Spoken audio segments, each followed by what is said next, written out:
그리스도인은 하나님을 예배하는 자로 살아가는 자가 그리스도인을 할 수 있습니다. 우리가 어떻게 살아가야 하는지 바울은 오늘 로마서 13장에서 두 가지로 이야기합니다. 먼저는 오늘 본문에서 우리가 나눌 말씀인 사랑입니다. 사랑하면서 살아라라는 겁니다. 그리고 11절부터 14절에서는 이놈아 정신 좀 차려라 말씀, 정신 차려라라는 말씀입니다. 우리가 자녀들에게도 그럴 때가 있죠. 정신 차리지 못하 이놈아 좀 정신 좀 차려야. 주님은 바울을 통해서 우리에게 하신 말씀이 정신 차리고 살아라라는 것이 11절부터 14절의 말씀입니다.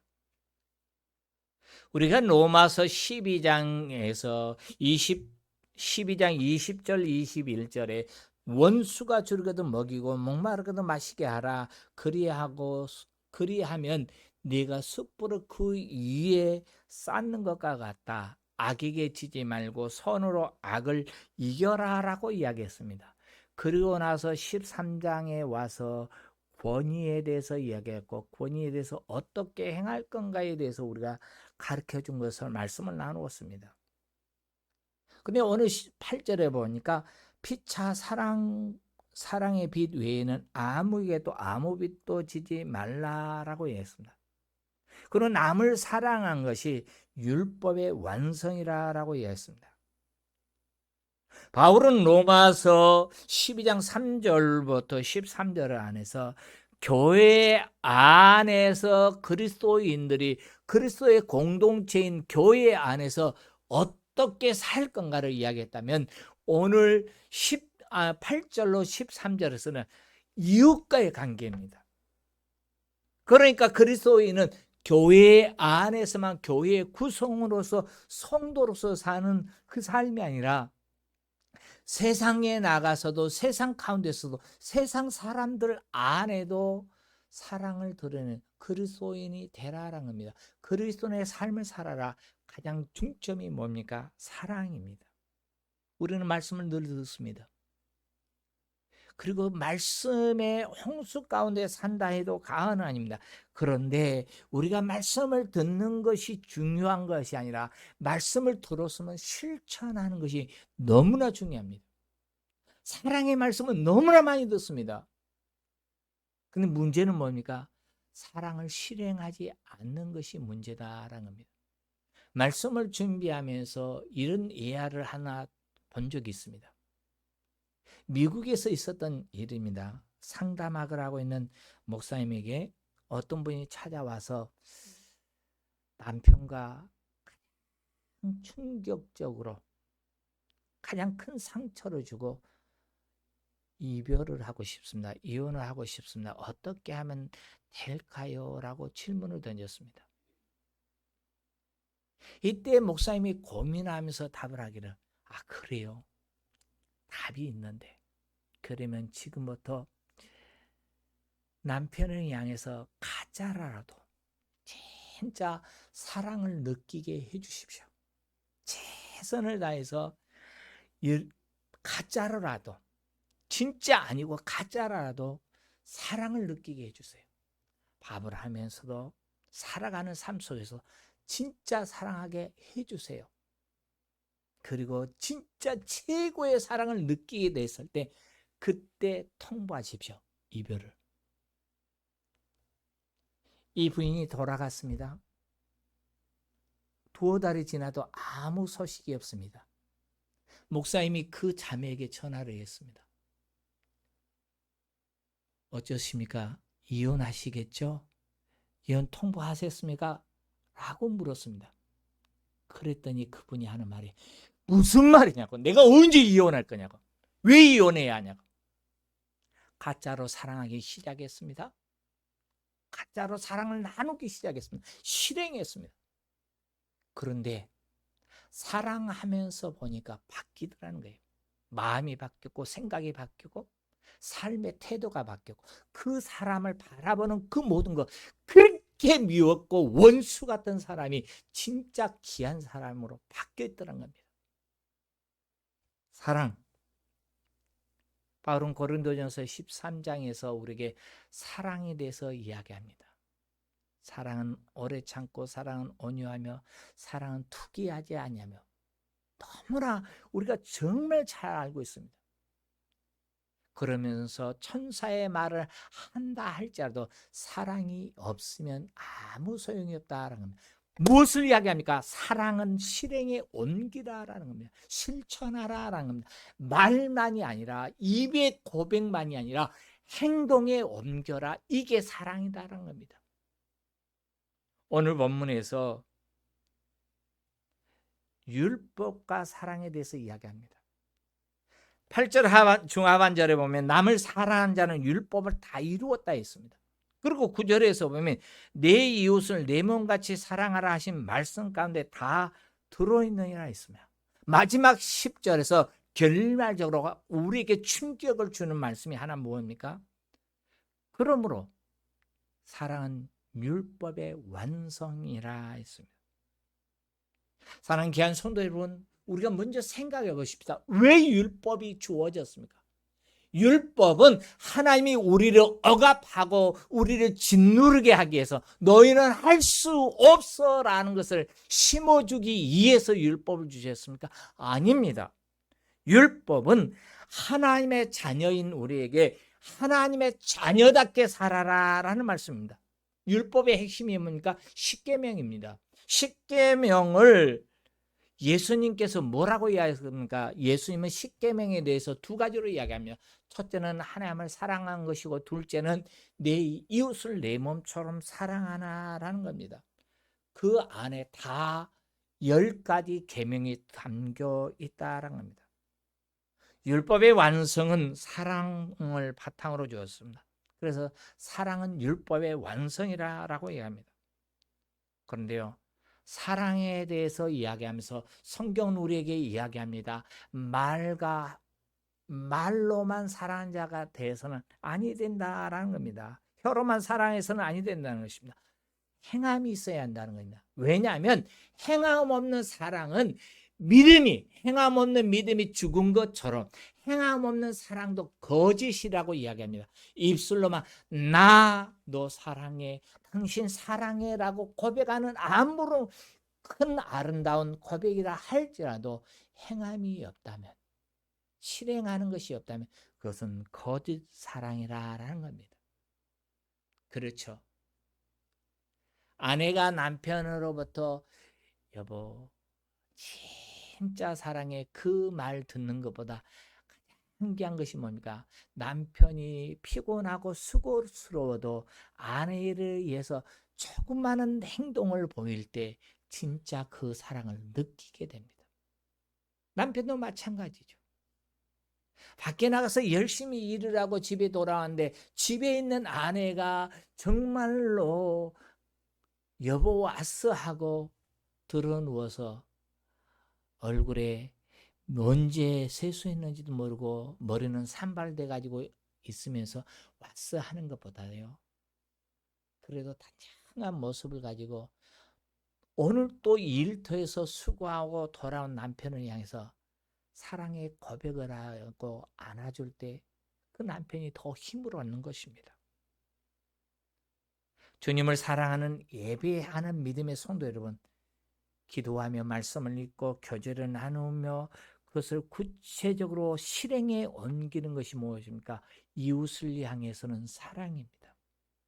교회 안에서는 예배해야 합니다. 교회 안에서는 말씀을 읽어야 합니다. 교회 안에서는 기도해야 합니다. 오늘 아침에 제가 지난번에 세미나 갔던 곳에서 톡이 하나 왔습니다.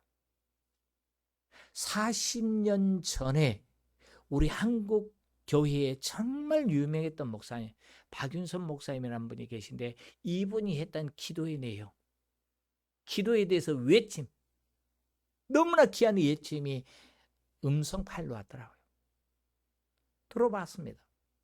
충격이었습니다. 우리는 기도하고 싶습니다.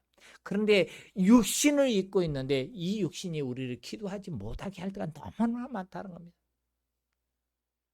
우리는 언젠가 죽습니다. 그분의 고백대로 우리는 언젠가 죽습니다. 전투하면서 기도하고 전투하면서 죽을 겁니까? 아니면 잠들어 있는 가운데 죽을 겁니까? 질문을 던졌습니다. 기도는 영적인 전투입니다. 사단과의 영적인 전투입니다. 우리가 교회에서는 이 삶이 늘 일어나야 합니다. 근데 이웃을 향해서 세상 속에 나가서 세상 사람들을 향해서 내가 당신을 위해서 기도할게. 근데 피부로 느껴지지 않아요. 그런데 그들을 향해서 사랑을 베푸는 모습을 볼 때 정말 그들은 거기에서 감동을 느끼고요. 힘을 얻는 겁니다. 사랑은 율법과 긴밀한 공통점이 있습니다. 아닌 것 같아도 공통점이 있습니다. 주님은 우리에게 이야기했습니다. 새 계명을 너희에게 준다 했습니다. 새 계명이 뭡니까? 내가 너희를 사랑한 것 같이 너희도 서로 사랑하라라는 겁니다. 사랑하는 자면, 나를 사랑하는 자는 내 계명을 지킨다 했습니다. 주님의 계명이 뭐라고 이야기합니까? 사랑하는 거다 했습니다. 사랑을 베푸는 거다 했습니다. 바울은 갈라디아서 5장 14절에서 이야기합니다. 내 이웃을 내 몸같이 사랑하여라 하신 그 말씀이 계명 속에 있는데 계명 속에서 다 이루었다라는 겁니다. 그래서 오늘 10절에서도 사랑은 율법의 완성이라는 겁니다. 사랑과 계명은 너무나 밀접한 관계를 가지고 있습니다. 어느 본문에서 몇 가지를 제시합니다. 사랑에 대해서, 계명에 대해서도 이야기합니다. 먼저 9절을 보십시오. 간음하지 말라, 살인하지 말라, 도적질하지 말라, 탐내지 말라 한 것. 대인관계입니다. 십계명은 하나님과 우리와의 관계 속에서 네 가지를 이야기합니다. 그리고 이웃과의 관계를 6가지로 이야기합니다. 가장 먼저 부모죠. 부모를 공경하라라고 이야기합니다. 5계명. 그리고 이야기하고 있는 것이 무엇입니까? 살인하지 말라, 간음하지 말라, 도적질하지 말라, 내 이웃을 해하려고 거짓 증거하지 말라, 내 이웃의 소유물을 탐내지 말라라고 이야기합니다. 모든 것이 무엇입니까? 사랑이 결연되었을 때 나타난 현상입니다. 대표적으로 간음이 무엇입니까? 마음으로부터 품는 것. 주님은 우리에게 이야기한 게 뭡니까? 마음에서부터입니다. 여인을 보고 음욕을 품는 것도 이미 간음했다라고 이야기합니다. 그래서 마음에서부터 시작해서 남녀 간의 관계를 맺는 것까지 다 해서 간음입니다. 너무나 귀합니다. 너무나 소중한 것입니다. 소중하고 귀한 것이기 때문에 정말 값진 그릇 안에 담겨져 있습니다. 며칠 전에 딸과 아내와 함께 마트를 갔습니다. 마트에 갔더니 항아리 속에 아주 귀하게 담겨져 있는 게 있더라고요. 추석 선물로 나와 있는 거. 항아리가 너무 고려청자처럼 너무 좋아서 또 가서 봤습니다. 값진 선물이 담겨 있다는 겁니다. 남녀의 성관계에 너무나 귀하고 아름답고 존귀합니다. 그것을 통해서 서로 간에 서로의 더 친밀함을 느끼고요. 그것을 통해서 우리 몸의 회복을 느껴지고요. 호르몬이 말할 수 없는 그 호르몬이 우리 몸에서 방출돼서 유익을 가져다 줍니다. 무엇보다 서로 간에 부끄러움이 없고 사랑을 느끼게 하는 것이 그 관계입니다. 그런데요, 이 귀한 관계가 결혼이라는 탄피 속에 담겨 있습니다. 그런데 오늘날 너무나 많은 사람들이 자신의 항월감을 느끼기 위해서 억지로 그것을 깨뜨립니다. 잠시 흥분을 느끼기 위해서 다른 사람을 자기의 성적 욕구의 대상으로 삼고 있습니다. 이번 주에 뉴스에서 떠들썩하게 했던 것이 하나 있더라고요. 엠번방이 유명했던 것처럼 또 어린 아이의 성을 착취하는 그러한 동영상을 유포했던 사건입니다. 사이버 수사대에서 그를 잡으려고 혈안이 되어 있습니다. 잡혀야 합니다. 잘못을 했으니까. 그런데요, 그 모든 것이 뭡니까? 다른 사람을 자기의 욕구 충족을 위해서 도구로 쓴 것입니다. 어떤 사람은 울분과 분통을 터뜨리기 위해서 원한을 푸는 수단으로 활용하기도 합니다. 이거 모두 다 범죄입니다. 인격을 파괴합니다. 한 인격만을 파괴하는 것이 아닙니다. 그 가정을 파괴합니다. 말할 수 없는, 씻을 수 없는 고통을 안겨줍니다. 그런데요, 기억해 보십시다. 내 이웃을 내 몸처럼 사랑하라 했어요. 옆에 있는 사람을 정말 사랑한대. 진짜 자기 몸처럼 아끼고 사랑한대. 그러한 범죄를 행할 수 있습니까? 사랑하면 행할 수 없는 겁니다. 또 오늘 여기 살인하지 말라 했습니다. 살인은 인간관계에서 그의 생명을 빼앗는 것입니다. 하나님의 형상으로 창조된 그 생명을 돌이킬 수 없도록 더 이상 돌려줄 수 없는, 돌려받을 수 없는 손해를 입힌 것이 바로 살인입니다. 그런데 마태복음 5장 22절에서 주님은 우리에게 이야기합니다. 마음에서부터입니다. 형제에 대해서, 나쁜 말에 대해서 이야기합니다. 여기 오늘 본문에서 마태복음 5장 22절에 나는 너희에게 이르노니 형제에 노하는 자마다 심판을 받게 되고 형제에 대하여 나가라 하는 자는 공회에 잡히게 되고 미련한 놈이라 하는 자는 지옥불에 들어가네야 했습니다. 쉬운 성경에는 어떻게 기록되어 있죠? 우리 같이 한번 읽어볼까요? 그러나 나는 너에게 말한다. 자기 형제에 대해서 화를 내는 사람은 재판에 정에 설 것이요 형제에 대하여 나쁜 말을 하는 사람도 사내들은 법정에 설 것이다. 또한 자기 형제의 바보라 하는 사람은 지옥불에 던진다 했습니다. 여기 개역개정에서 노하다, 그 다음에 나가라, 노한다, 이 모든 의미가 같은 의미입니다. 헬라어로 오르게란 단어로 기록되는데 이 나가라는 단어 형제를 깔본다라는 겁니다. 그래서 노하고 깔보고 하는 그 모든 것이 뭡니까? 결국은 살인이라는 겁니다. 왜 내가 저 형제를 위해서 나쁜 말을 했다고, 노하했다고, 바보라 했다고 왜 그것이 살인이 됩니까?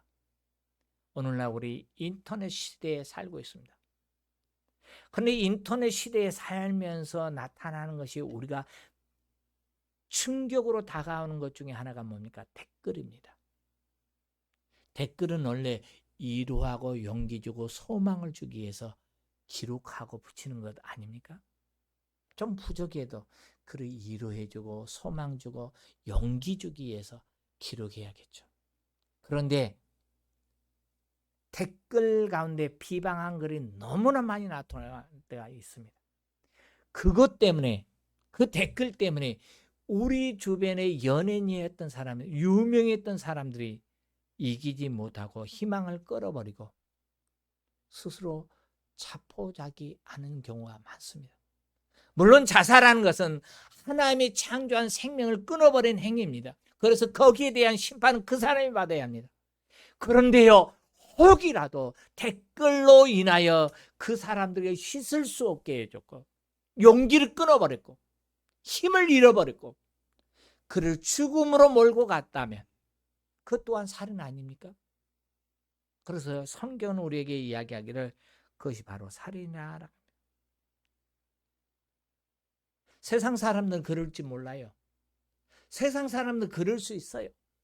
그렇지만 하나님의 자녀인 성도는 세상의 법에 저촉받지 아니하면서 행한다 하는 것으로 만족하지 말고 우리는 하나님의 말씀을 기억해야 합니다. 하나님의 말씀에 근거해서 살아야 합니다. 하나님의 말씀에 의해서 행해야 합니다. 진정 그와 같은 행위가 이웃을 사랑하는 말씀에 순종하는 삶입니까? 그렇지 않다면 돌이켜야 합니다. 오늘 본문에서 바울은 우리에게 이야기합니다. 8절에서 피차 사랑의 빛 외에는 아무것도 지지 말라 했습니다. 하나님을 사랑하는 사람이면 하나님 말씀대로 순종합니다. 그리고 하나님 말씀에 따라서 삽니다. 왜 그렇습니까? 사랑하기 때문에 그렇습니다. 사랑하면 할 수 있다는 겁니다. 예수님이 십자가에 못 박혀 달려 돌아가실 때 베드로는 나는 주님을 모른다라고 3번이나 부인했습니다. 그것도 수제자였잖아요. 제일 가는 제자였잖아요. 내가 주님과 함께 죽을지언정 주님 부인하지 않겠습니다라고 장담했던 고백자잖아요. 그러한 베드로가 주님을 3번 부인했어요. 부활하신 주님이 베드로를 만나서 야, 너 왜 내가 그렇게도 지적해 줬는데 내가 너에게 사단이 밀가부로도 너희를 청구한다고 했는데 깨닫지 못하고 나를 그렇게 부인했니? 묻지 않았어요. 주님이 베드로에게 3번 물었던 게 뭡니까? 요한의 아들 시몬아, 내가 나를 사랑하느냐? 내가 나를 사랑하느냐? 베드로의 고백 속에서 내가 주님 사랑합니다. 내가 주님 누구보다도 사랑합니다. 그 말씀 듣고 하는 말이 뭡니까? 내 양을 먹여라, 내 양을 쳐라, 내 양을 먹여라 했습니다. 내가 사도로서 다른 어떤 조건, 다른 어떤 능력, 다른 어떤 권능, 다른 어떤 자격이 필요한 게 아니라 내가 나를 사랑하면 된다라는 겁니다. 사랑하니? 사랑합니다. 그러면 됐어입니다. 주님을 사랑하는 믿음의 귀한 존귀한 성도 여러분, 우리는 사랑의 빚을 졌습니다. 왜 우리가 사랑의 빚을 졌습니까? 우리가 원수 됐을 때 하나님이 우리를 사랑했기 때문입니다. 로마서에서는 빚에 대해서 빚졌다는 말은 3번 표현되고 있습니다. 물론 오늘 본문에서 이야기하고 있습니다. 8절에서. 그리고 로마서 1장 14절 15절에서 이야기하는 내용이 있는데요. 복음의 빚진 자라라고 있습니다.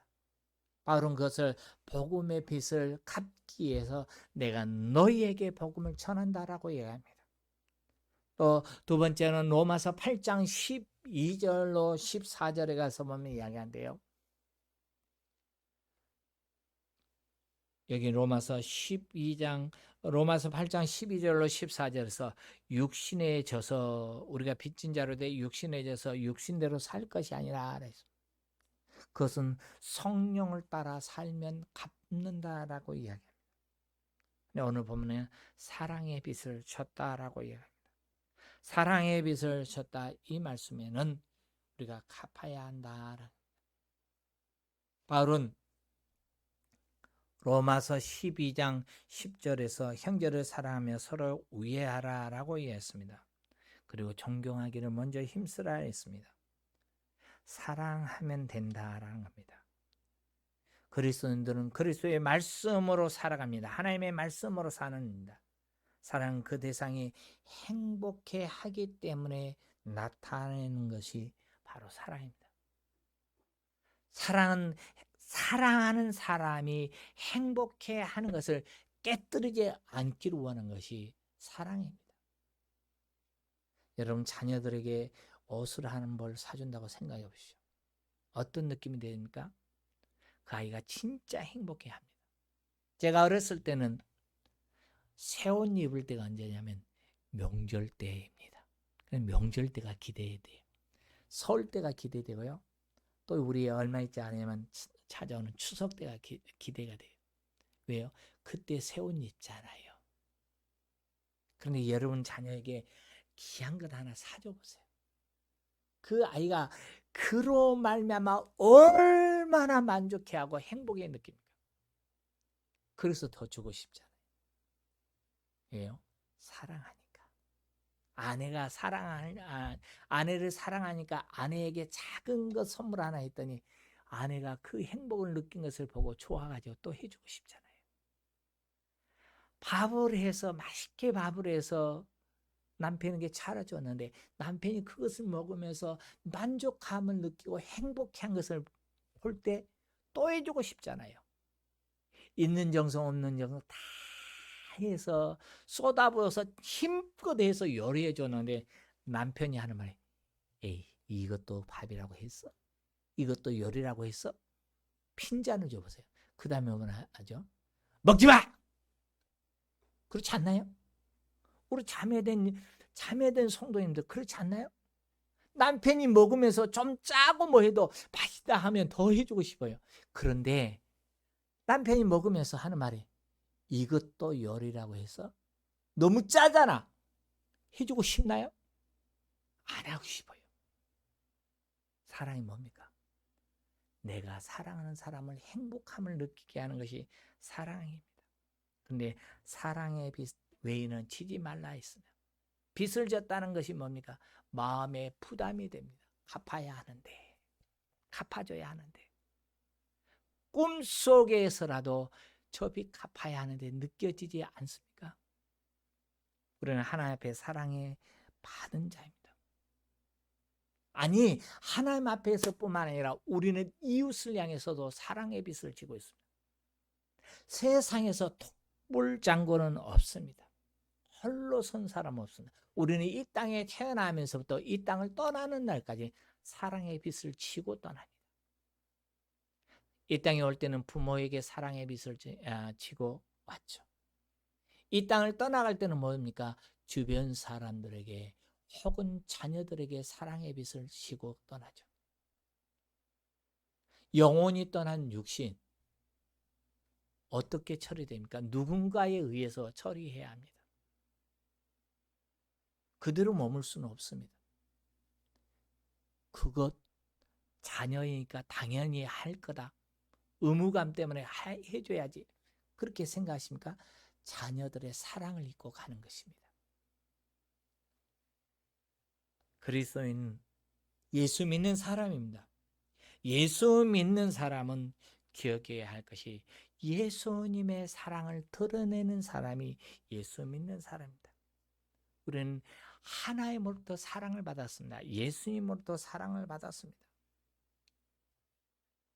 자기를 사랑해주는 사람만, 자기에게 칭찬해주는 사람만 사랑한다면 무엇이 더 유익하겠습니까?